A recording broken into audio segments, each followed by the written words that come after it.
We become disconnected from nature. Our diet's processed. There's so much information. We're not sleeping as much as we should, artificial light. There's all these things. It's like a perfect storm that's happened, and it's happened gradually over time that now we're all running around extremely, stressed out and have a lot of anxiety, and we're gobbling up all this stuff. We're gobbling sugar, prescription drugs, alcohol, everything we can get our hands on to try to tamp that down.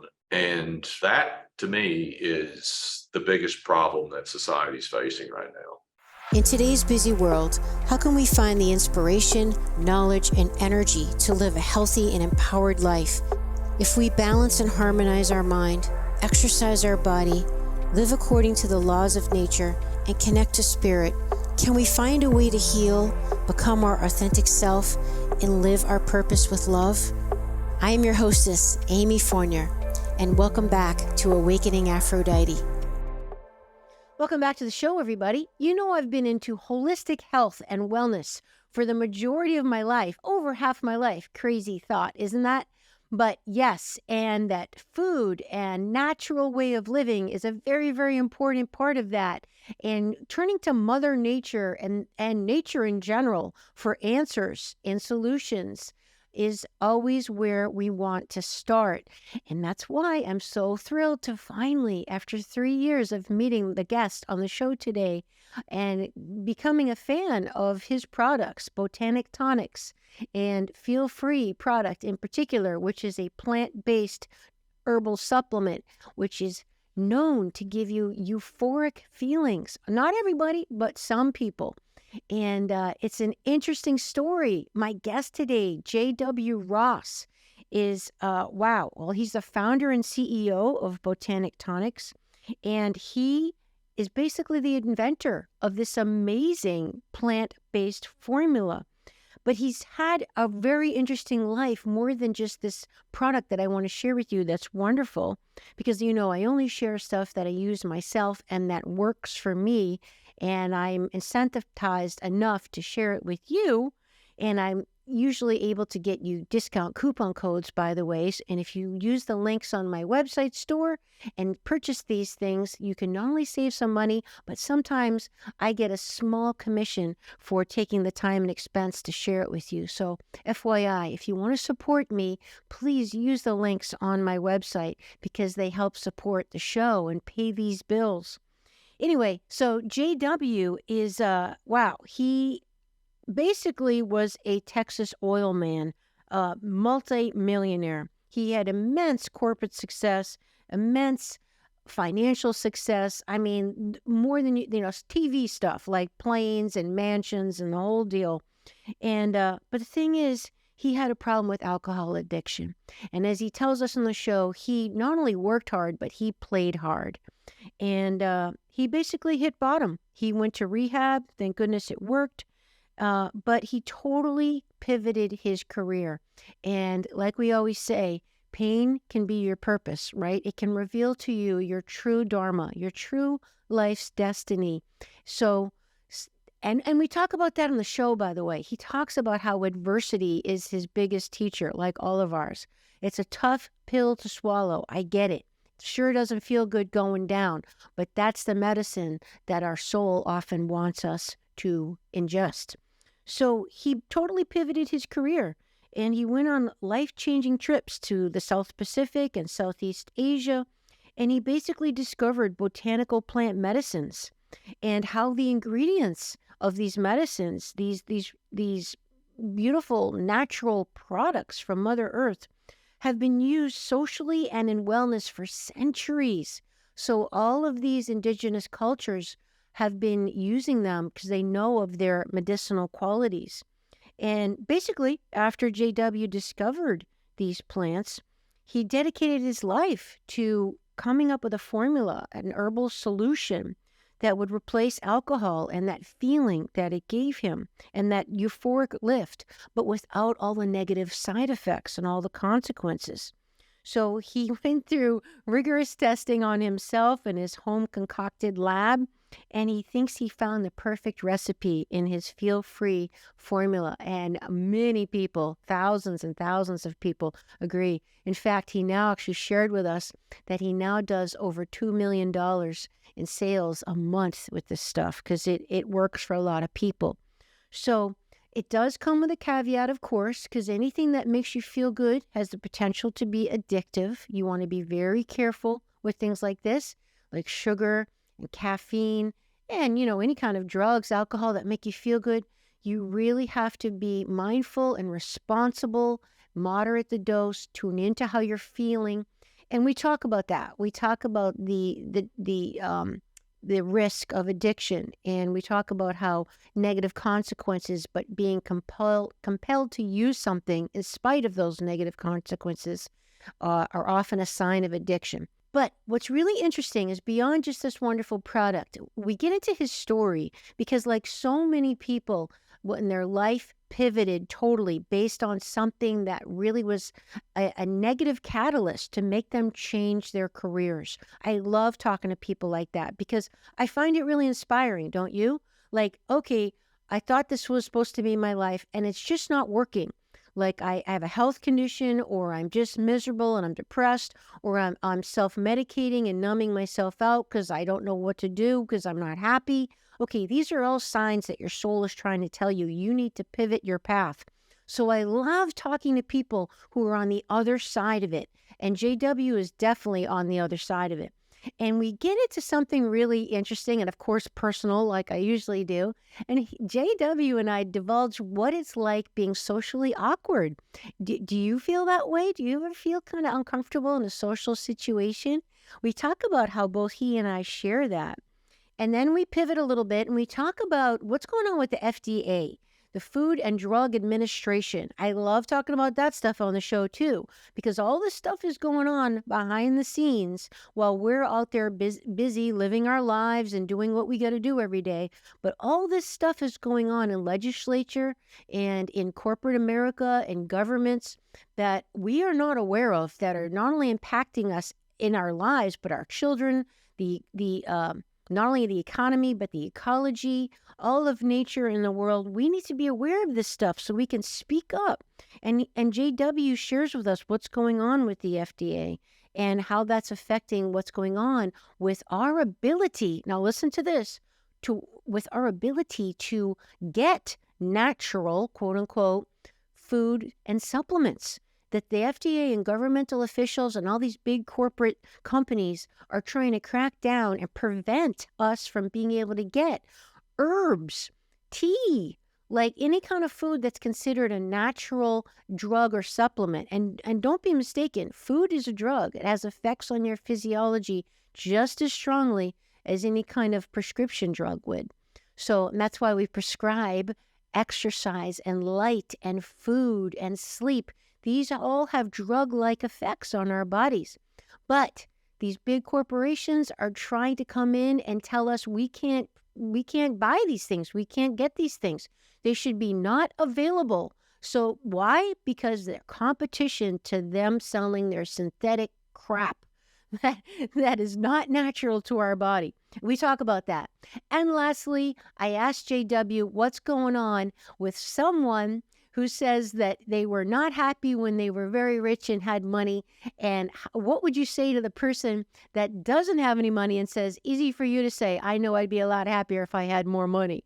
Okay, so I just put him right on the spot and I asked him that question because I know a lot of you are probably thinking that, right? Like, I'd like to have that problem. And he gives a beautiful heart-centered answer. If you'd like some more information on finances and money and getting into your financial bliss and really helping to support yourself, you might want to check out episode 158 with Josh Trent, where we talk about financial bliss and how that's an important component of your health. And episode 107 with Jason Picard, his first appearance on the show, because he was another one, just like JW, who hit just astronomical financial success, pinnacle of his career, just like JW, but was a mess. His health was a mess, his life was a mess, and he had to totally pivot into what he's doing now. And then we actually just had him back on the show sharing how he's on the other end of it and how he's totally changed his life. Very, very inspiring. But I'll add too, you got to dial in the money thing, you guys. If you can't support yourself financially, that not only is that a colossal source of stress, which will ruin your health, but it's also will not enable you to have the lifestyle that you need to be in your feminine. You want more on that? Make sure you subscribe, because you're going to want to hear an amazing episode I have coming up with Annie Mahler. So anyway, I can't wait for you to hear this episode with J.W. Ross. The last thing I'll share is that if you want to try these products, if you want to feel free, then you please go over to my website, amyfournier.com. Go to the recommended products under the e-store. Scroll down to Botanical Tonics. Feel free. There's a couple different things they have there. You can use that link, enter my coupon code, and FitAmyTV for the capsules, or FitAmyTV 40 for the tonic, and you can save 40%. Check it out, and I'd love to know what you think. All right, let's now join J.W. Ross. JW, it is so great to finally have you on my podcast. I've known you, I can't even believe it, for a couple years now, when we met out at Paul Check's place a while ago, years ago. Yeah. Right. And right from then, I think it was right when my show started, and I was like nervous. I was like, oh God, I'm not ready to have someone like you on my show yet. And you were very gracious, like anytime I can help. And your company was kind of new and blossoming, and wow. And finally, we made it happen. So welcome to the show. Well, thanks for having me. Super excited. Where are you located right now?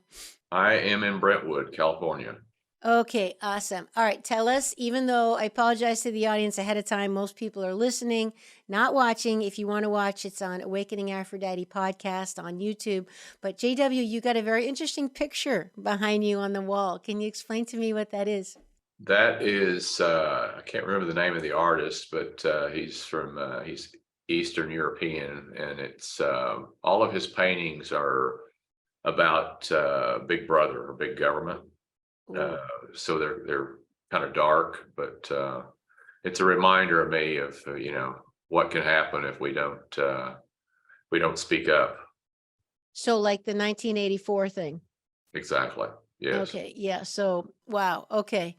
Well, you know what? Why don't we start with just a quick synopsis of your story, because you already have such an interesting, unique life. Then it's a big reason why I want to share you with my audience, to get your perspective. So share with us, please, just a brief synopsis of who J.W. Ross is. So I started out in the oil and gas business in the early 80s, 1981, 82. Did not go to college, went straight into the oil fields. Had very quick success. Within 5-6 years, went from being just a manual laborer in the field to having my own company, and subsequently built and sold 2 or 3 different oil companies to the tune of over $1 billion in enterprise value. Along with that success came also a lot of substance use, or abuse, I should say. The mentors I had when I was growing up were all, now that I realize and look back, they were all functioning alcoholics. The general theme was work hard, play harder. And, I grew up in a very distant family, not really having great social skills or feeling connected. And the first time that I had a drink of alcohol, I went from, feeling like the odd man out to the life of the party. And, it was love at first drink or first sight. And with the accelerating success came accelerating, mainly, a lot of other drugs early on, but mainly alcohol was my drug of choice. And that went on through until my late 30s. And it climaxed with just, having everything times 1,000 that I thought was success, but being just totally miserable. By then, also, bad things had started happening, DUIs and relationship issues, and just, all kinds of craziness. And I had an intervention, went to treatment, and I guess I'm one of the minority that treatment worked the first time. Yeah. And that was 13 years ago, and not had a drink since then. So, but that really was the first time. That 90-day inpatient treatment was the first time that I had not worked in my, life that I remember, since I was started as a kid working for my dad. And it was really the first time I stopped and worked on myself. And there was a lot of things that I learned during that period. And then after that, I took about almost 3 years, 2.5 year sabbatical, of just continuing that journey and working on myself and trying to decide, what life would be, after all of that. Again, just a lot of lessons learned, a lot of growth. Did a tremendous amount of reading. Was probably averaging reading 3 or 4 books a week, and just did a lot of growing up, and became, a much better person, I think. That said, my life was a lot better, but I still had this social anxiety issue or condition.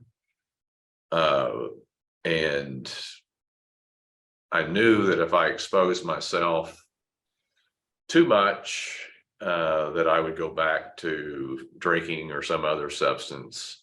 And I knew where that would lead. It'd be, the death of me and or somebody else. And so I isolated myself. I went over and launched a fintech company in Southeast Asia. And I lived there for 2.5, 3 years. And I just strictly focused on work. I didn't do anything else all day, worked 14, 15 hours a day, and just poured myself into that. But I, realized that wasn't sustainable either. Again, much better life than what I had before, but not a life that was sustainable long term. So I started looking for something to replace the alcohol, because I knew if I didn't find something that made me, feel like that I would go back to doing what I was doing before eventually. And I went in the market. I tried all the legal stuff that was out there. None of that really did anything for me, or it didn't do what I wanted. I tried all the illegal stuff. Almost all of that did too much.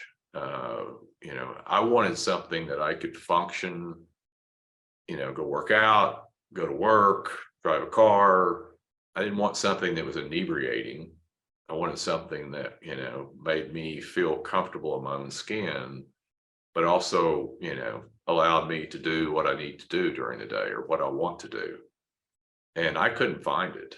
I couldn't find that happy balance. So I'm a research fanatic. I started researching social lubricants that different civilizations have used around the world for the last, several thousand years. And I found a handful of different plants that people use. I started gathering up different strains and different, formats. None of those by themselves really did what I was looking for either. And then I finally decided to start trying to mix different things together. And after about a 2-year process, I was able to find the right 2 plants, the right 2 strains, the right percentages in the right format that gave me what I was looking for. And in the process of doing that, I was sharing it with friends and family, and none of this was meant to be commercial. This was just strictly for me, doing it on my own. And in the process of sharing it with people, a number of people said, this is amazing and you need to sell this. And that's what really got me into Yeah. consumer packaged goods. So kind of a long, strange trip to get to where we're at today. Well, I guess it was destiny then, because boy, did you hit it out of the park. I mean, when you said something that would function as a safe and effective social lubricant, I love that term. And I've got a confession to make that, and a lot of people are usually surprised to hear this. I'm actually very shy, and I can very much relate to your upbringing in a social situation being uncomfortable. And I can say, just between you and me, since no one else is listening, that I'm not the most comfortable person at an event or a party, either. It's kind of, small talk, awkward, whatever. I don't know if it's because I've also been told I'm kind of an old soul, and I mean, trust me, I'm all about being light and having fun, but I don't know. I tend to feel a little bit awkward, like, Yeah. you don't really know anyone or whatever. And so I can very much relate to what you're saying, but I guess I was spared because even though I'm half Irish biologically, I never had a problem with alcohol at all. And one of my ex-boyfriends used to say, "You need to drink more," to kind of like lighten up a little. Yeah. And, so I can relate to all this very much. And if you're comfortable, I would love to dig a little deeper, because I'm sure we're not the only two people on the planet that have a little bit of awkwardness socially. Um, what have you kind of discovered, Jerry, now that you've kind of, not maybe you're not there yet, but along the way of what is that all about that we're like that? And how do we maybe overcome that a little bit? What's been interesting in this journey is that, I get to talk to thousands of people, that give feedback that, are consumers of our products. And what I've found is that there's quite a few people out there that are like us. And in talking to them, because I'm always trying to figure out, where did this start, or how did it start? Yep. Is it genetic? What is it? And it seems to be, it can be a lot of different factors that, that cause it. But one thing that seems to be fairly common, which was really what mine, I think, is that I grew up in a family that was very distant. We were a family. I mean, it wasn't like, my mom and dad were married their entire life and, and died together. But I can't remember a single time that my dad said, "I love you," or hugged me or anything. We were Wow. just very distant. Did you have siblings? Had siblings, didn't really, and looking back now, their parents were that way. Of It course, was, and that's what it was happens. Yeah. it was a intact family unit, Mm-hmm. but nobody really felt comfortable expressing feelings or love with each other, and everybody just kind of did their own deal. And it was very almost business-like, it's Wow. that and I just grew up thinking that's the way that it was. And I actually moved out. I moved out when I was 17 years old and never went back. You And supported yourself at yeah, 17? yeah, With what? Just like side jobs? yeah, side jobs and just, I got my own place and Wow. Well, they say that I forget who said it, but the task of the children is to overcome the shadow sides of the parents, and it's like the generations just subconsciously repeat the behaviors, even unbeknownst to them. They Yeah. wouldn't intentionally do it, even just like, I mean, to go to an extreme, like abuse or whatever, like they just unconsciously repeat it. But every soul has the opportunity to say, it stops with me, you know? And our evolution, your evolution, my evolution, we can be the generation that makes that choice of, okay, I'm conscious of this and I don't want to be that way. I've actually noticed in my life too that, people can have the same parents, their siblings, and just diverge into one of two Yeah. paths. Either they're Yeah. purposefully not like the parents, so it's a disincentive, or they're purposely like them, because their parents were a certain way, they make a choice. Because my dad was, let's just say, controlling. I'm too loose with my kids or whatever. Right. So it's interesting that we can make those choices to be the one that breaks the generational pattern. Yeah, I think, I've read some stuff on some fairly extensive studies that were done in Europe, probably back in maybe the 30s or so, where, because there was a lot of orphans with the wars and all that. And they did a very extensive study of, children that grew up without any physical or emotional contact at all. And and it definitely did make a huge difference in their There's life. actually a term for it. It's called failure to thrive. Yeah. Yeah, I mean, it's So actually a medical term. Mm-hmm. I think that probably was the foundation of what, and I'm not complaining about it, and I don't blame my Yeah. parents for it, because from what I see, from what I remember now, is that's the way that they were raised, so Yep. they didn't know Yep. any different. And Yep. they were busy, they were trying to, live the American dream and all that. And, Sure. it is what it is. That, I think that the older I get, the more I realize that those things, or just adversity in life is where the real value is. Yeah. It's not the good stuff. The good stuff is, that's fine. It's the bad things that happen to you that really make you into a more compassionate, stronger, you know, more just well-rounded and have depth than if you go through life just kind of skating through without any, any issues. I have a term for it, and I actually read this in one of the books. I can't remember the name of it. It's cardboard angels.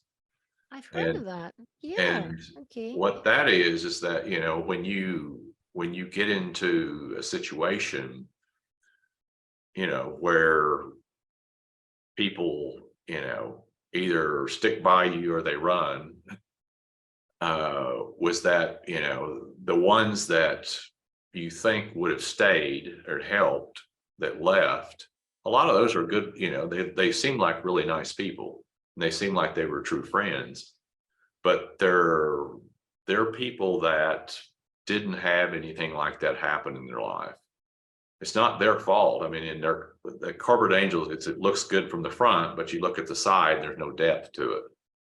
And what happens is when something like that happens, they immediately flip to, well, that person's weak, or that person's corrupt, or something, is wrong with that person, and I don't want to be associated with that.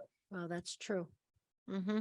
The common thread of the people that stick around that I noticed was they all had something traumatic happen in their life. They lost a child, they had a disease, they had a bankruptcy, something horrible happened in their life, or something, bad, and they developed compassion, real compassion. Yeah. And instead of, pointing a finger going, ooh, that person's bad for this or that reason, they're like, I'm going to go over and help that person because, I know what they're going through. And so that's where I see, this adversity being, that's the real value in life. And that's a weird thing to say, but that's been my experience. Wow, that's just so powerful. I mean, it definitely, well, that's part of why, support groups are so effective, because people are bonding, because you really don't know how someone else feels. You can imagine. I mean, you can imagine what it's like for someone who tragically loses a child, or pick your tragedy, right? But you really don't know until you feel it. And there's something to be said for, I like kind of how you said that. I never thought of it that way, because otherwise you might end up blaming the person, or even like it's their karma, or they must have done something bad in another lifetime. I mean, I know sometimes I think about that with some of the stuff that I've struggled with. Like, I don't get it. Did I do something bad in a previous life? I've had past life regressions and stuff to find out like what is going on. Why is this thing in my life so stuck? And I don't know about you, but I tend to take over responsibility for things, like looking for trying to figure out why is this bad thing continually happening. But You know, it's interesting because I think most of us spend most of our life running around trying to avoid confrontation and adversity. And now I'm realizing that that really is where you grow. If you don't have that, you don't really grow. There may be a few people out there that can get it without that. My hat's off to them, but I think for most of us, we have to be whacked around a little bit to really move forward. you know, this is a very interesting point, JW, because you a person could not have achieved the level of success in so many regards, and definition of the word success, not just financial, but that you have, without being able to deal with adversity. I mean, people kind of don't realize. I can only imagine the mountains you've had to overcome. And I know you and I have talked offline about some of the things that you're dealing with now, even with your company. There's so much crap that comes. People see all the good stuff, but they don't know all the behind the scenes that you're dealing with. And a lot of people, they can't deal with that adversity. But I'd love for you to share with us, because I know you've said the answer to your problem is there waiting for you. If you can't see it, then you need to step out of the box. So to me, that's talking about adversity. Like for my example earlier, things that I'm kind of stuck on. Why can't I move forward? What is going on? Did I do something in a past life? What am I doing wrong? So I need to step out of the box. So tell us about, can you, expand on that a little bit, helping us deal with adversity? I think it really is about just accepting it and dealing with it, and Okay. not trying to avoid it. I think Mm-hmm.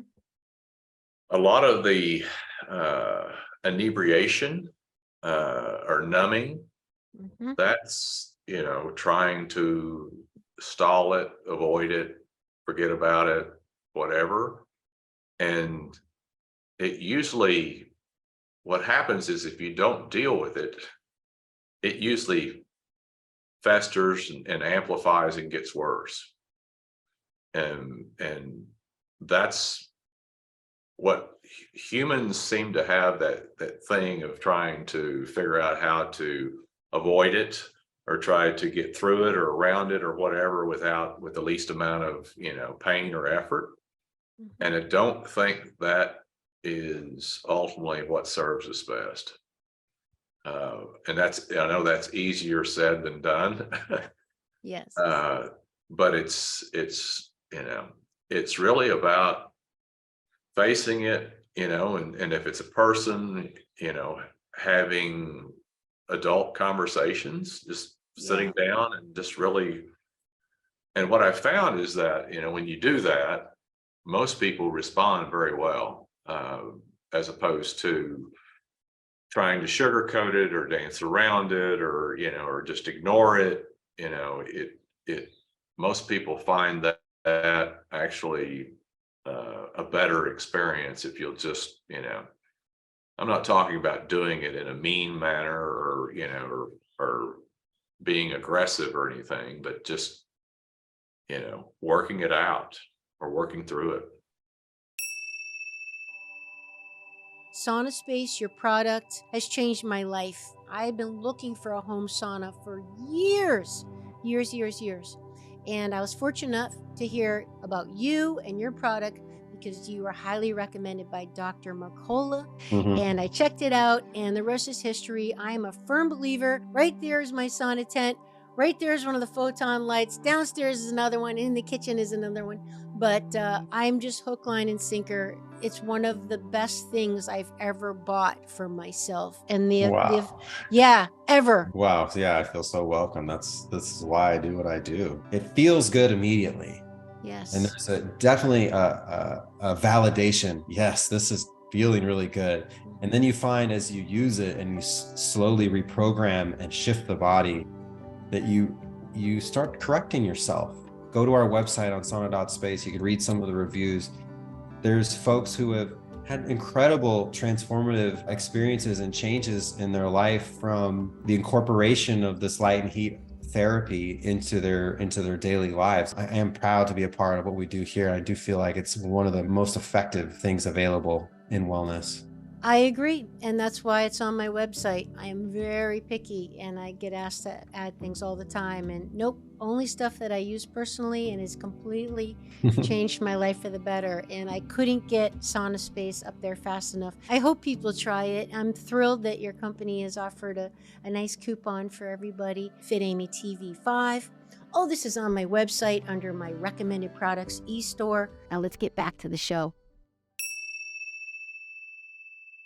You know, this is something that I've started developing myself, JW, in the last few years even. It's just, as I've awakened Aphrodite in me, is just being more heart-centered. And I've noticed, too, there's so many people who they don't like confrontation, so they avoid it. And like you said, it ends up being a mountain rather than a molehill and explodes. And what I've found in me that I've had to get more skilled at my delivery. So it's coming from the heart. And I'll add too, kind of like coming from a place of vulnerability almost, like I'm feeling this way and I want to express it to you and being transparent in that regard. But in my experience, you can't go wrong if you're really speaking from your heart because people can feel it. It feels different to the receiver than someone that's, spouting off at the mouth or, speaking from the head. You can hear it better. Now that's a very interesting point. One of the things when I took my sabbatical is I studied neuroscience and, in layman's terms or layman's version. And there was one book that I read that really was another light bulb moment. The book is the Hour Between Dog and Wolf. I don't remember the author, but it's actually written by a trader, an equities trader, a commodities trader, about the difference between women and men and how they trade. So it really doesn't have anything to do, but he's also a doctor, and he goes into the neuroscience behind it. But there's one thing that I had always prided myself in, because one of the things in this period of time was I was looking at, why do I keep making bad decisions? Why do I keep, having these things that, that I'm not, I'm going through the same thing over and over again. Like Groundhog Day, you're not progressing. Yes. Yeah. And I was like, this book, and I was thinking about it because I'd always prided myself on making fast decisions. I thought that meant, you're smart, you're efficient businessman, and so forth and so on.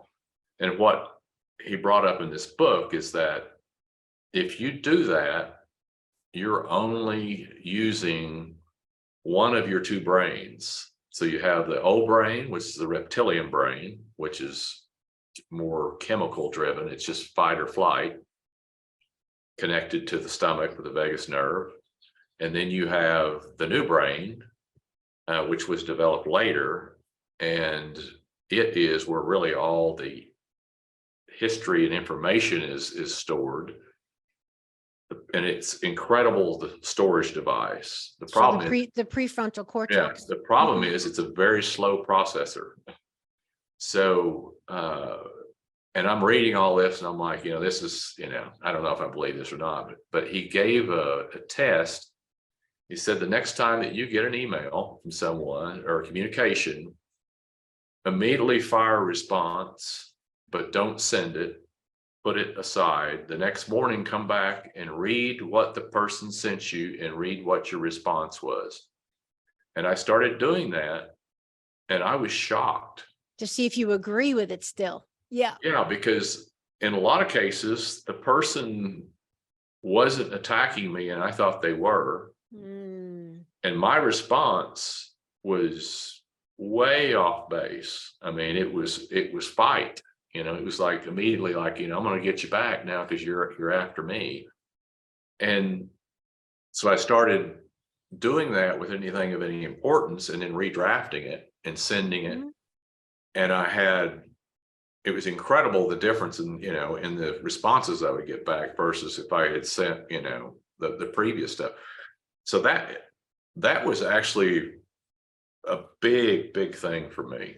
I mean, now, if it's a decision of any importance at all, I purposely take my time. I mean, I might take a week or two. And what is fascinating to me is the answer that I come up with evolves over that period of time.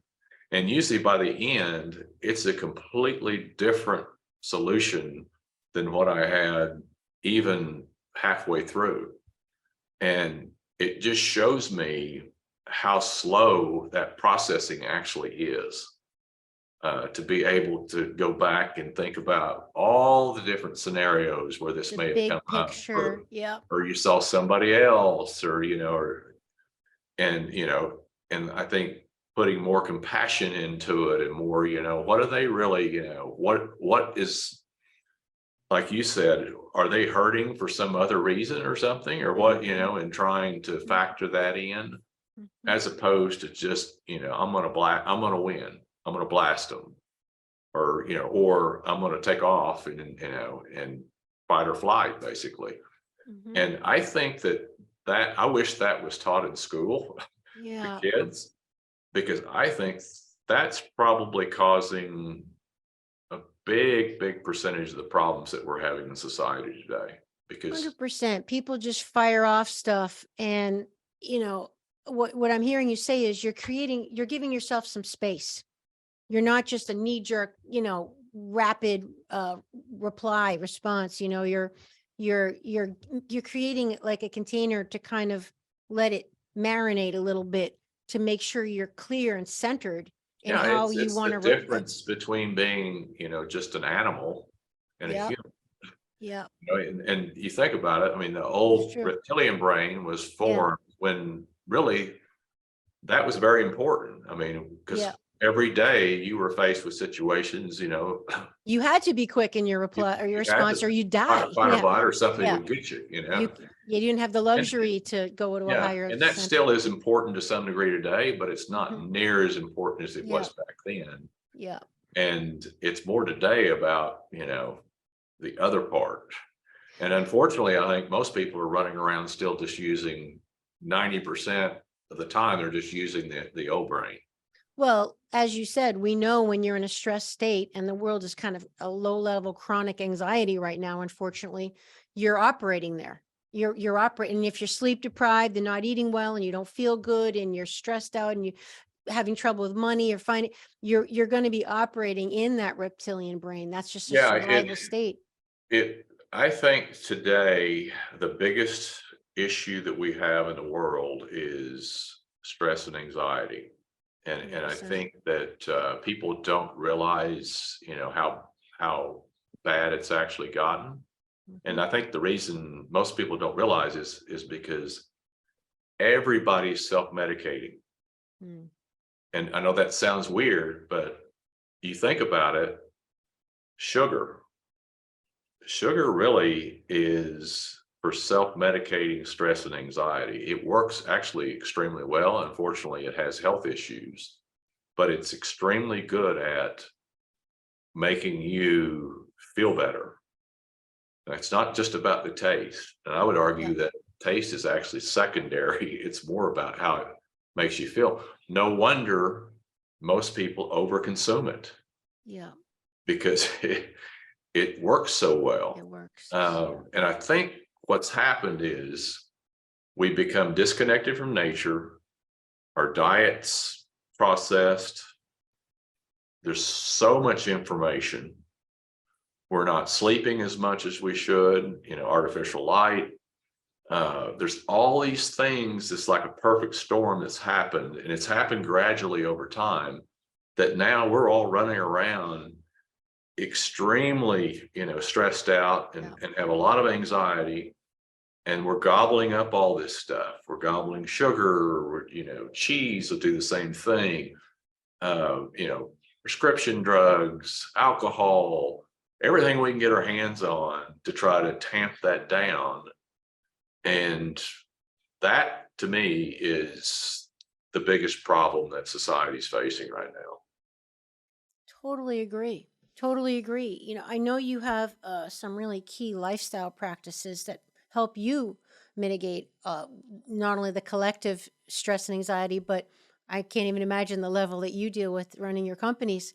Can you share with us some of the key things that you do to manage all that? So one thing I found for me that helps, keeps me from spinning out of control more than anything is exercise. Great. So I'm religious about doing exercise every day, and I do it.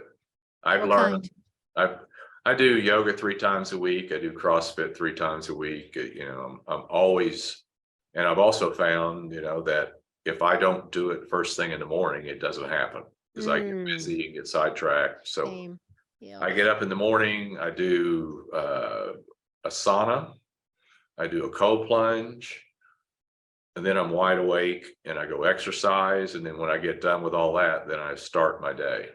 But I do that before I do anything. All right. So how long does that take you? Because now we're dealing with people going, but I work and I got kids. Like, is this like, I'm sure it's not like a half day event, but just like No, an hour or two? it takes time. I mean, I have to get up, but I wake up anyway. I get up at 4 o'clock every morning. So I get up at 4, I do all that. By the time I get done with that, it's, most people are starting their day. Yeah, like 7, And, 8. I just kind of slide right in, but that keeps me from being just, spinning out of control. The other thing is that, one of the ingredients we use is Kava. And I firmly believe that Kava is the best natural stress and anxiety relief there is on the planet. I also think it's the safest. It's been used for thousands of years by millions of people throughout the Pacific Islands. And it is amazing what it does, especially when it's done on a society basis like that. You go to the Kava Forward Islands where they don't really have alcohol or don't hardly have any. There's no violence to speak of. There's, people, quiet conversations. It's just a completely different, and people are their hearts are open. They have real meaningful conversations with you. They connect with you very quickly and develop deep bonds. Nice. And you go to a neighboring island that's alcohol forward, it's just the opposite. It's loud, there's aggression, Violent. there's domestic problems, there's all, and it's just so apparent. And I've even seen it here. There's about 300 Kava bars in the US. You go into a Kava bar and people are there, they're having great conversations, they're smiling, they're playing games, they're enjoying themselves, but it's quiet. You go into an alcohol bar and it gets loud, and people are, if there's, I never thought of that. there's going to be people that somebody's going to get into a fight, and there's going to be sexual harassment. There's going to be this and that. And the reason, both of these substances are great social lubricators, but they do it in a completely different way. Yeah. Alcohol amplifies you. That liquid courage, that, what it does is it makes you louder. It makes you stronger. It makes you, That's and true. you get a whole room Yeah. full of people that are like that. And you'll notice in a bar that the velocity, the level of sound goes up over time. You can Because usually people, the not more hear they each other drink, talk. the louder they get, and they're trying to talk over each other, and they're trying to prove their point, and they're just like this. In a Kava bar, it's just the opposite. People will walk in, and with time, they'll quieten down, because what it does is it takes you out of your ego, or it quietens you down inside. But then that opens you up to really listen to what the people around you are saying and really connect with them, because you're not about me. You're about, I really want to know about you. What's going on in your life, and you're not doing it. I mean, we have this thing here in America about, we ask people, how's your day and that kind of stuff. We don't really want to know. God forbid they tell you the truth. We're just being social, and it's like, usually before they can even tell you, we go on to tell them something. Here, I mean, people really truly, when they're in that state with Kava, they really want to know. They're really, I remember Paul Chek, the first time that he had it with me, he said, well, this is a heart opener. And I remember kind of cringing, because I'm like, that's kind of a hippy dippy term, but I think he nailed it on the head. I mean, it truly is. It opens your heart, quietens you down, so that you truly can connect and love people. And there's a quote, I can't remember the full quote, but the part I really love in it is, it says, it's impossible to hate with Kava. Wow. And I think about that. Wow. And I actually think that's true. Wow. So my main objective today is to get Kava to where it's a choice that you can put it in any kind of food. You can put it in a soda, you can put it in potato chips, anywhere that you would have put sugar, because sugar is hiding out in all kinds of stuff. And the reason it's there is because of what I said before, is that it makes people want more of it. So if it's in a potato chip, or if it's in a, whatever it's in, it's habit forming. And if you're selling something, you're like, ooh, that's what I want. I want people to buy more of it. Buy more. Again, unfortunately, sugar is killing a lot of people. Yeah. It's killing actually millions of people worldwide, because, of, diabetes and all of that. The great thing about Kava is you don't have that. And there's no calories to speak of in it. And if it's taken in its, natural form, like it's been served for thousands of years in Pacific Islands, it really has no negative health problems. Great. Well, I'll just jump in and just say, just to clarify for the audience, JW is referring to what I mentioned in the intro, his amazing company, Botanic Tonics, and their Feel Free plant formula, their plant-based tonic. And one of the ingredients, like I mentioned in the intro, is Kava.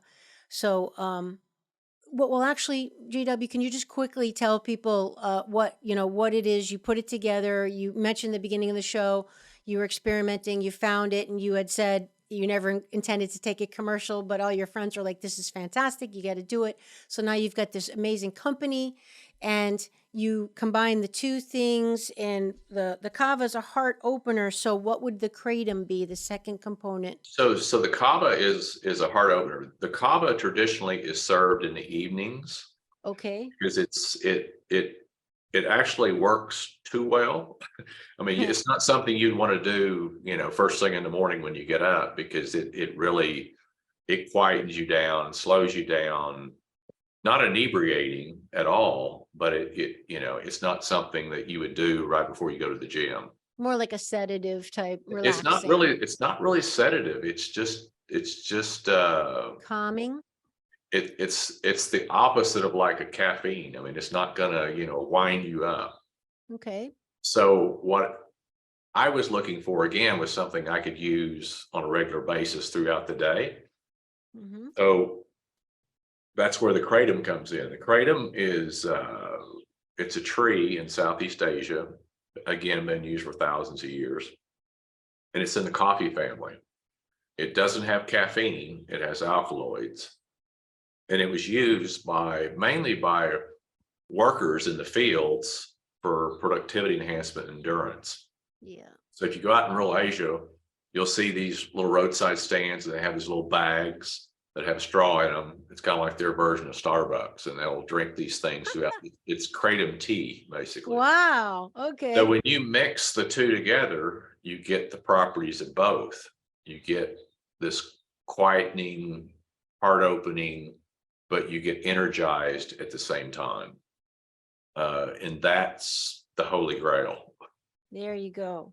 So instead of having the caffeine, kind of edgy, jittery feeling, you have plenty of energy, focus, productivity enhancement, but you're chilled at the same time. Brilliant. That's why it's like you just hit it out of the park.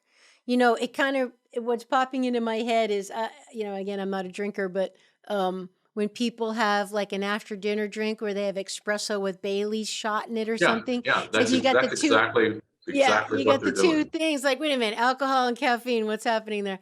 I don't know. I guess it just gives them a nice mellow, It's no chill. different than Red Mhm. Bull and a vodka or something. I mean, that's Okay. exactly what people do when they're mixing the two of those together. All right. You've got to just tell us about sourcing. You mentioned briefly, like just for the audience, like, because now, it's out there. Kava's out there, and so is Kratom. Of course, Hmm. and then I'd love for you to speak quickly about the safety of Kratom because that's been controversial Yeah. too. Clear all that up for us about why, for the audience, source is key and whole plant and all that stuff. Source is key, and also how it's processed. Okay. So our kava comes mainly from Vanuatu, some from Fiji, and it comes from islands that are certified organic. We're very, we're involved in the farming aspect of it all the way through the processing to when it gets here and we bottle it here in the U.S. Never really been any issues. There's been a couple things, like one in Europe years ago where there was a contamination, kind of like the lettuce thing here with salmonella, that there were some issues, but noble kava has never had any safety issues. Non-noble kava, which is another type, can be toxic. So you have to be very sure of the type of kava that you're getting. Fortunately, the non-noble kava is not exported anymore.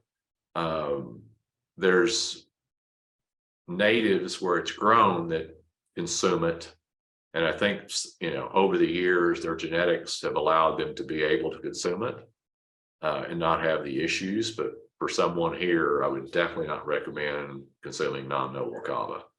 Good news is I don't think you can even get it here anymore. So that's a very important point. Now, the kratom has, if you Google kratom, it'll scare you to death. Yeah.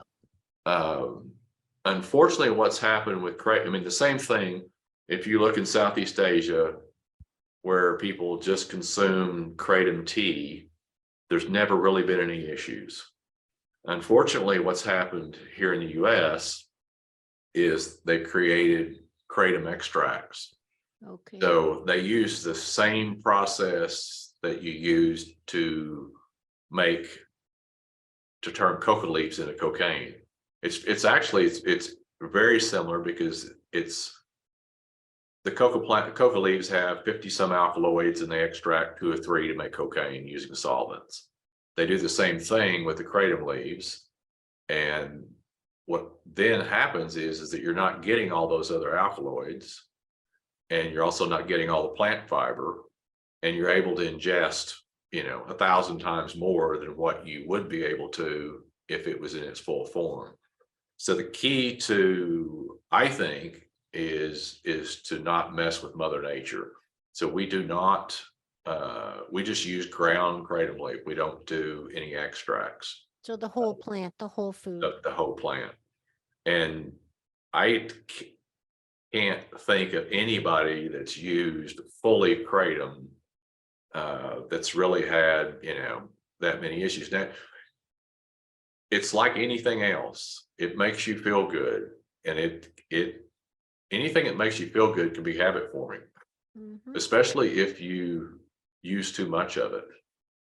And anything that you use too much of can have negative physical and social consequences. Unfortunately, there is no free lunch. I mean, anything, I don't care. I mean, extreme example of that is you can die from water. You can OD on water. You can drink too much of it. Hyponatremia.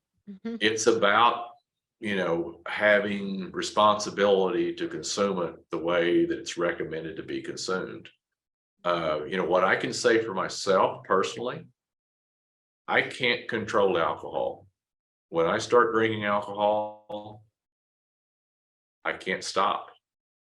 I just, but when I consume kratom, I can control it.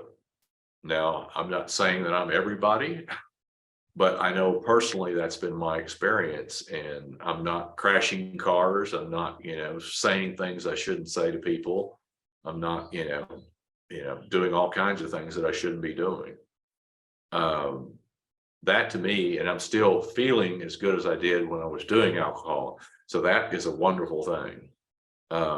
Is this for everybody? Probably not, but we have a lot of people that say that it is. Right. Well, I'll just add that I know with my experience with addictions, it's about two words come to mind. It's a compulsion, and there's despite negative consequences. And I think you hit the nail on the head. You just said, you're not crashing cars, you're able to, there aren't really negative consequences. You're able to control it, so you're not compelled to just more and more and more. And that's what happens with, like drug overdoses and stuff, is people are just trying to always, there's a term for it, but they're chasing that original high. So they're just consuming more and more of the product, trying to get back to that original feeling that you can never really duplicate. Yeah, and one of the things you'll read is, that kratom is an opioid, and kratom is not an opioid. Oh. And then they'll say, well, kratom strikes the same receptors, as opioids do. It does, but also sugar does, cheese does. There's a lot of things that do. It's the difference is the way that it interacts with the receptors.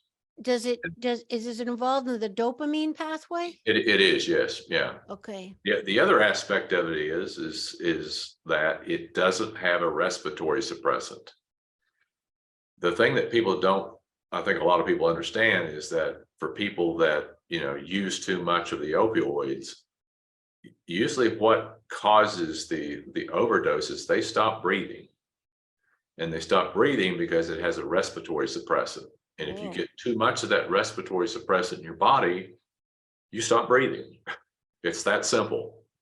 And kratom does not have any respiratory suppressant. So if you consume too much of it, you'll get sick. I mean, you'll throw up, you'll get nausea, all of that, but you're not going to OD on it. Yeah, you're not going to basically suffocate. So in that regard, JW, have you done any kind of extensive research or studies for safety protocols? And now your company's been, a couple of years old? Yeah, we keep records of, we're required to, and we would anyway, required to by the FDA to, track any instance that we have and all that. And, we're serving now close to 2 million servings a month. Wow. A And month. we've not Wow. had a single what they would call verified serious instance. Wow. We've had people that nausea, eyes watering, that type of stuff. Stomach upset. A stomach upset. And, you also get, just like any substance, you get some people that are allergic. And more sensitive than So, others, empty stomach or not, all no, these are no different factors. than somebody that's lactose intolerant or gluten intolerant or peanuts or whatever. There's going to be some people that just, for whatever reason, their body chemistry just doesn't match with, something. But that's a very tiny percentage from what we're seeing. For most people, it's a very pleasant, valuable experience. Well, I'll It just really is. It's all about dosage. You really need to stick, and we recommend no more than 1/2 bottle at a time, Mhm. and no more than 1 bottle per day. Yes, and that's right on the bottle, right on the website. It's everywhere. Yeah, yeah. About being responsible, um, and what you recommend. Well, I'll just add for me, it definitely a heart connector for me, and it really helped me with my goal in the last few years to really just be more in my body, more attached to my body. And like I mentioned earlier today about speaking more from my heart and less from my head, less trying to say the right thing and not offend people, and just really operating in my brain, like that, this brain as opposed to the heart brain. And I find that Feel Free was a beautiful facilitator of that for me, and really just a little helpful friend, a helpful friend. Can you tell us, Jerry, JW, as we get toward the end here, you just need to share with the audience what's going on with the FDA, because a big part of my show is about helping people be more informed, be more aware, so they can make informed choices that's best for them, whatever it may be. You can't make an intelligent, wise choice if you don't have all the facts. So, in your experience, please tell us what's going on with the FDA. When I got into this, I started hearing some comments by the FDA about, that they don't really think that that natural supplements should be unregulated, to the point of, they should be synthesized, they should be prescribed through doctors. In other words, where that was going is, you shouldn't have a self-care choice. You should have one choice, and that's to your doctor, and the doctor tells you what to do. I don't believe in that. I don't believe that Eastern medicine is the answer. I also don't believe that Western medicine's the answer. I think the answers is in between, and sometimes natural things work better. Sometimes synthetic things work better. I don't like the idea of being mandated that, I have to do this and I can't do this. Unfortunately, I always wondered why, we got off on the synthetic track here, because that's really an outlier. If you look around the rest of the world, medicine was really about natural things. And I think the cause of it is you can't patent plants. Yep. So here, they synthesize things. They actually would take a lot of, things that plants did, or components in plants, and then just synthesize them. Well, that's But then, aspirin, right? but then they could get a patent on it, and then they could have a moat built around them, for so long to make so much money, and and keep somebody from stepping in on them. I don't think it didn't have anything to do with health. I don't think it was about money. This has continued on. What's disturbing is that here recently, because as we've grown, we're getting more and more attention from the FDA. The FDA does not like kratom, because kratom, cuts into market share of other drugs. And what I discovered when I really started looking at this is that up until 1992, the FDA was completely funded by the public. In 1992, the User Prescription Act was passed, and that was passed because of AIDS. The AIDS crisis was in full bore. people were demanding a cure or, treatments, and Congress decided, we don't have enough money to quickly do that. Let's get some money from the big drug companies. And they let the genie out of the bottle. Unfortunately, what's happened is that's continued on. Fast forward to today, 64% of the budget of the FDA is funded by big pharma. And what's wrong with that is, that's wrong on its face value, but what's even worse is that those are performance-based contracts. So the faster the FDA approves drugs, Wow. the more money they get. And if you look at it, what used to take 4 years to get drug approval, now it's down to a year. They're having more and more issues with these drugs after they've been approved. More and more people are dying. In fact, those drugs are the 4th leading killer of Americans. And those are the ones that were even taken properly. Those aren't all the ones that were, That's what I'm saying. That I'm talking about prescribed drugs. Yep. The ones that follow the protocol. Yeah. Those are still. And the other symptom of this, or other sign of it, is 9 out of the last top 10 administrators of the FDA within a short period of time were working for big pharma under huge consulting contracts. Yeah. So what's happened is, and the other part of it is the F of the FDA is now the redheaded stepchild. It's not hardly getting any money or any attention. That's why you're having these baby food issues, and you're having the lettuce issue, and you're having, because they're not worried about, or they're not focusing on that, because they're focused on drugs, because drugs is where they make money. The more drugs they can approve, the faster they can approve them, the more money they get, the bigger budget, I never thought of it like that. And it's getting worse and worse, and it's to the point that something has to be done because it's killing people. Well, like you said, the bottom line is it's competition of all the drug industry. You take natural supplements, and unfortunately, natural supplements go against synthetic drugs. They compete against them. So naturally, they don't want them. They don't want them, and they don't want that choice. They want to be able to tell you what you're going to take, and they want to be able to, have control of it. So what do you think our recourse is, JW? So what do we do? We actually are starting a movement. It's get the F out of the FDA, is to move food out of the FDA and put it into a new entity. It may be part of the USDA.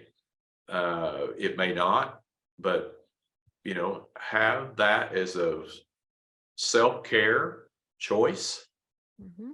That has food and supplements, everything natural inside of that, and it's regulated separately.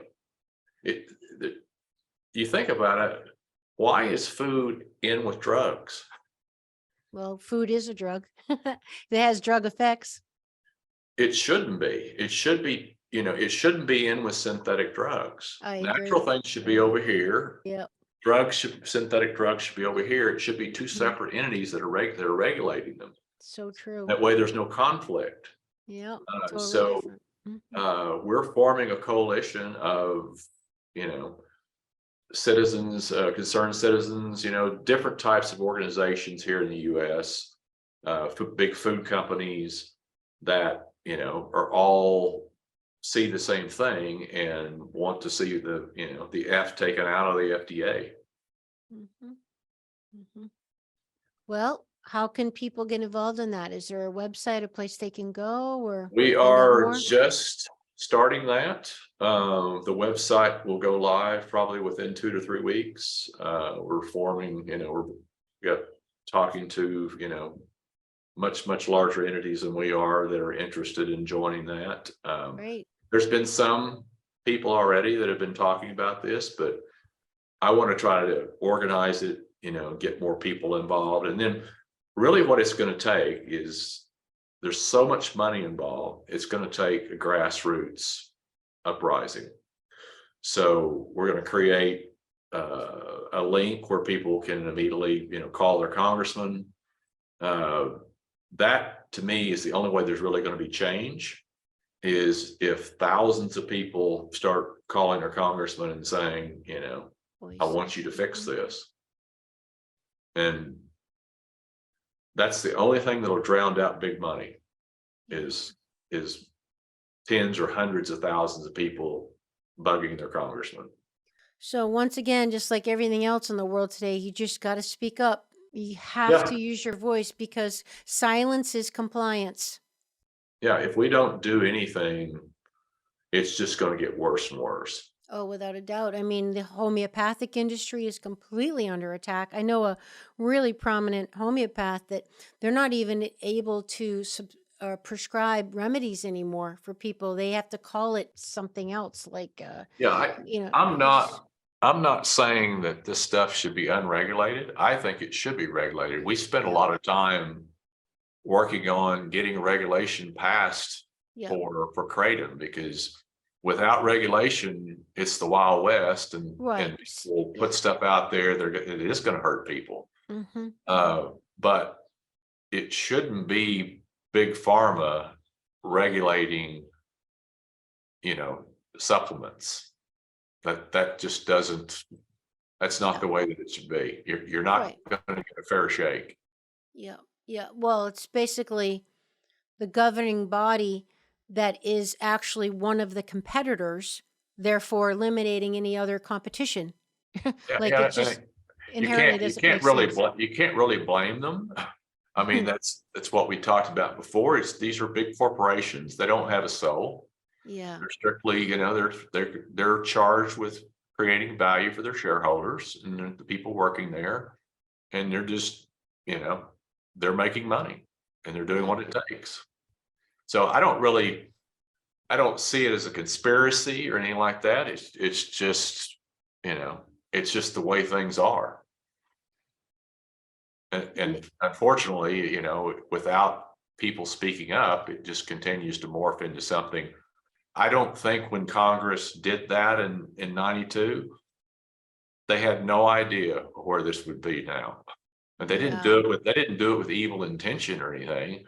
They were trying to solve a problem, which it did help.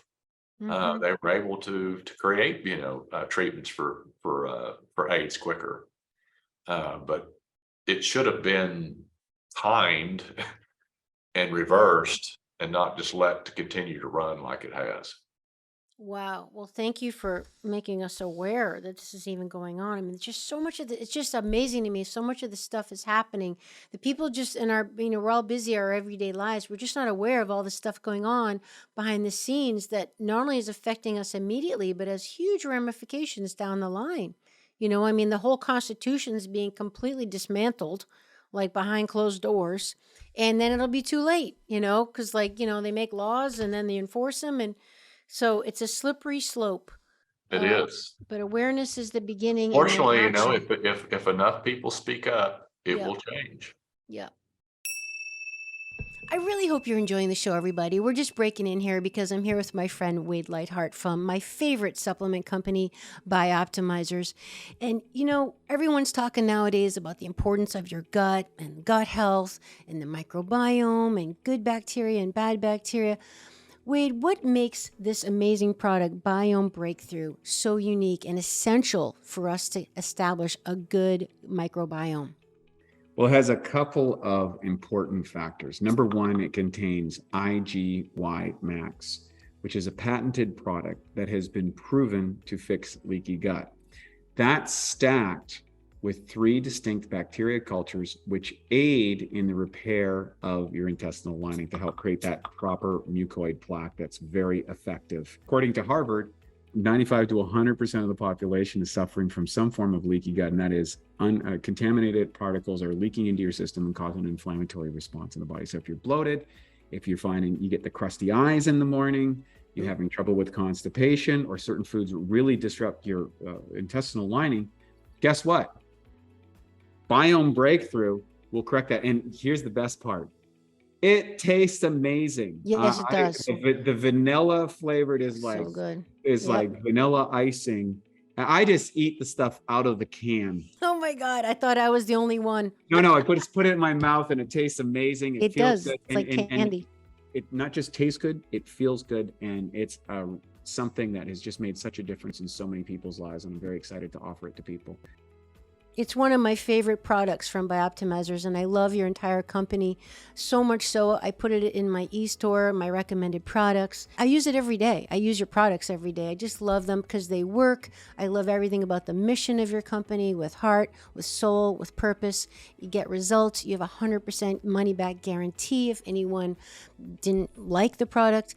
And they can save money by entering my special coupon code AmyF10 at checkout, AMY, F as in Fournier, 10 at checkout. So try your Biome Breakthrough today or any of the other Bioptimizers products. JW, final question for you. I know you probably have a million things to do. We have to let you go. But you mentioned about the soul and business. And I'd love for you to share with us where you're at today with a man who was born with a very interesting life and was blessed to have the financial success you've had. What would you say are your life lessons with someone who's had a lot of money? And because I'll just add that, you know, we hear a lot, the people that have a lot of money say, money isn't the answer. I was miserable. And then it's always the person who doesn't have the money saying, you know, tell me that after I have the money. Like, you know, it's hard for people to relate to that when they don't have the money and they're struggling. But what is the essence of really what you learned, of what you mean, not you, but you collectively, what people mean by that? Like how it really wasn't the answer. Yeah, I think that one of the books that I read was about Rockefeller, the John D. Rockefeller. And, you know, the government was after him, and I'm not saying he was a great guy because he was pretty ruthless. But the government was, you know, breaking his companies up, antitrust, and they had him on the stand and they were drilling him. And the prosecutor said, you know, that money is the root of all evil. And he was very religious, for whatever that means. And he come back and he quoted the exact scripture, but he said, no, it says that love of money is the root of all evil. That's right. Not money. That's right. Love of money. And I think that's where I take that is, and this was another huge lesson for me, was understanding that there's a difference between admiring and desiring. I didn't know that there was a difference. But there's a huge difference. And what I found was when I had all that stuff, way more than I do now, that I didn't really appreciate that much. You know, I'd have a, you know, Picasso hanging on the wall and walk by it and not even look at it for months. But go into a museum and actually really enjoy it. It's not about owning it. It's not about, you know, controlling it. It's about, you know, admiring it. It doesn't have to be yours. And I think, you know, some people will say, well, that's easy for someone to say that does have money.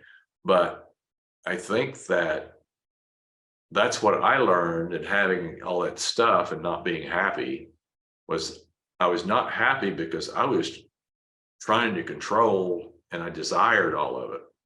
And, you know, and desire is a slippery slope because you just want more and more and more and more. Yeah. I think, you know, that was a big lesson for me. And I find myself, I still struggle with that every day. But now at least I'm cognizant of it so that if I start experiencing that, I'll immediately play it out and go, you know, why do you have to have that? Why do you really want that? You know, is it to impress somebody or what is it that you're really trying to do? And oh, by the way, when you get that, it's probably not going to make you happy. In fact, it may do the opposite. Now you got something else to take care of.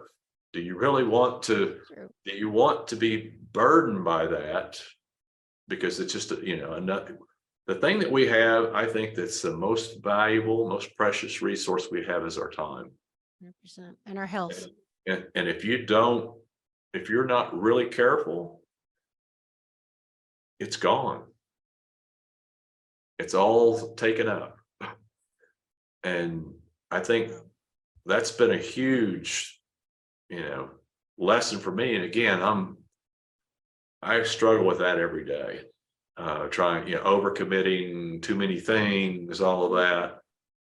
And it winds up just destroying, any peace that you have. Because you're just like you're like a hamster in a wheel. You just, get up every day and get in that wheel, and you're doing a lot, but at the end of the day, you get off the wheel and you're in the same spot. You didn't go anywhere. Yep.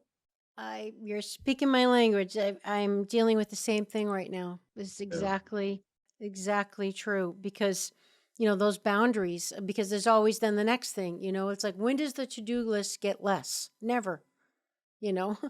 So JW, then what's driving you now? You've accomplished so much. Your company, it just came out with a new iteration of the wonderful Feel Free.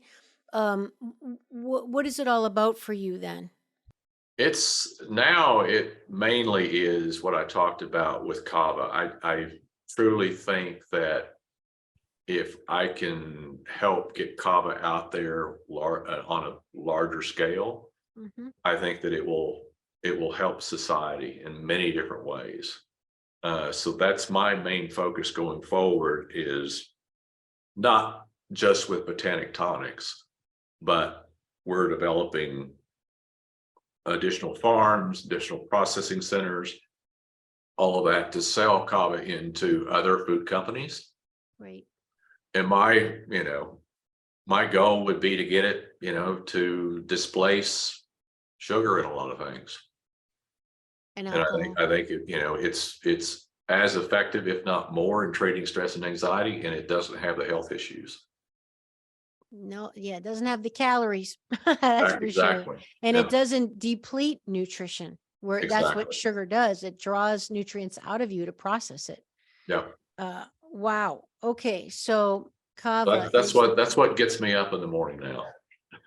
I love that. Well, that's so noble, and I'm thrilled to be a part of it. Like I said in the intro, and if people have seen my social media, Fit Amy TV, I'm a big proponent of Botanic Tonics. If you're watching on YouTube, here's a bottle. This is actually the new iteration.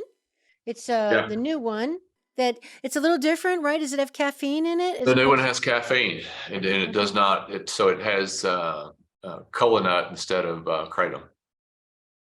Okay. It has some lion's mane in it and rhodiola.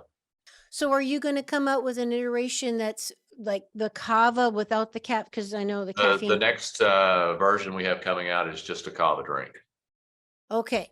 All right. So there's a lot more to come. And a pet product coming too? And a pet product coming out too. Oh, Can't say too much about it, but it's coming.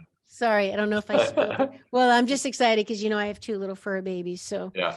They'll be excited to jump on the Botanic Tonics bandwagon.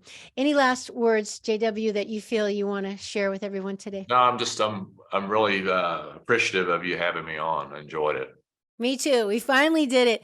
All right, everybody. You're going to check out my website has a link just go to the recommended products on my e-store and just go. You'll see Botanic Tonics and Feel Free there. Use my link. You can actually save. Thank you, JW. You're going to let the audience try it. 40% off. Yep. If you use my link and my code. And one of the codes is for the tonic, Fit Amy TV 40. And then you've got capsules, which are super convenient. And that code is Fit Amy TV. Don't worry, all of that stuff I just said is in the show notes. And it's on my website, e-store, if you forget. And we want to hear what you think about it. Get on the bandwagon with us about empowering yourself, doing things the natural, healthy way, informed way. And JW, thank you so much for being on the show. Thank you. Would you like to support my mission to help empower people all over the world to be all of who they truly are? If so, please subscribe to the show, leave a review on iTunes, and share it with a friend. And if you're looking to take immediate action to align your energy and optimize your health, visit amyfournier.com. Thanks for listening to Awakening Aphrodite. Let's awaken her together in you. I'm your hostess, Amy Fournier, and I already can't wait to be with you again and for you to hear what I have planned for the next show. Thanks for listening to Awakening Aphrodite with Amy Fournier. To learn more about Amy, check out her website, amyfournier.com. That's amyfournier.com. You can also check out Amy's live and on-demand virtual fitness and yoga classes, and sign up for her newsletter to receive a free mini ebook of 3 of her top tips for making holistic health a lifestyle. Again, that's amyfournier.com, and get your ebook sent to your email immediately. Connect with Amy on the daily on Instagram at FitAmyTV, FITAMYTV, and watch many of the podcast episodes and subtopic clips on her YouTube channel, which is also FitAmyTV. Enjoy, and we'll see you next time on Awakening Aphrodite.